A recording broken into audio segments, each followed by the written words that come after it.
Class 5-এর আমরা অঙ্ক বইয়ের কিছু প্রশ্নের সমাধান করব।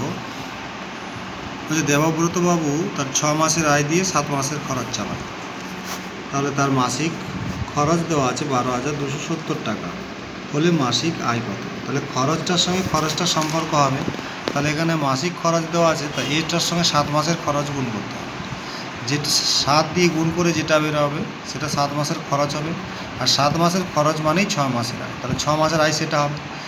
এবারে ওই 6 মাসের আয়টা হয়ে গেলে সেই লিখবো যে অতএব 6 মাসের আয় সমান ওই তো এত, ওই যেটা 7 মাসের খরচ বেরোবে সেটা। তা 6 মাসের আয়কে আবার ওই আয়টাকে আবার 6 দিয়ে ভাগ করলে কী হবে, মাসিক আয়টা বেরিয়ে যাবে। এবারে বলছে যে একটা সংখ্যাকে 3,402 বিয়োগ করায় 5 অঙ্কের ক্ষুদ্রতম সংখ্যাটা পাওয়া গেল। এগুলো খুব ইম্পর্টেন্ট অঙ্ক, এগুলো বারবার আসে। তাহলে 5 অঙ্কের ক্ষুদ্রতম সংখ্যা মানে একের পিঠে 4টা শূন্য, ওকে, তার মানে 10,000। 10,000 থেকে 3,402 বিয়োগ যোগ করতে হবে, তাহলে কত হবে? 13,402। তাহলে আসল সংখ্যাটা হবে 13,402। আর শরৎ রচনাবলীর মূল্য, এটাও খুব ইম্পর্টেন্ট অঙ্ক, বারবার পড়ে, যে 425 টাকা।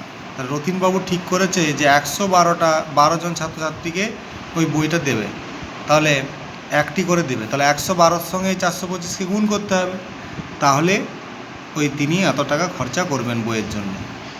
তাহলে বন্যার ত্রাণ, নেক্সট ঘয়ের অঙ্কটা, বন্যার ত্রাণের জন্য একটা বিদ্যালয়ে 850 জন ছাত্রছাত্রী প্রত্যেকে 25 টাকা করে দেবে, আর শিক্ষক মশাইরা 31 জন শিক্ষক শিক্ষিকা আছে, এরা কত করে দেবে? 500 টাকা করে দেবে। তাহলে এই 850-এর সঙ্গে 25-এর গুণ হবে, আর এই যে শিক্ষক মশাই 31 আছে এর সঙ্গে 500 গুণ হবে,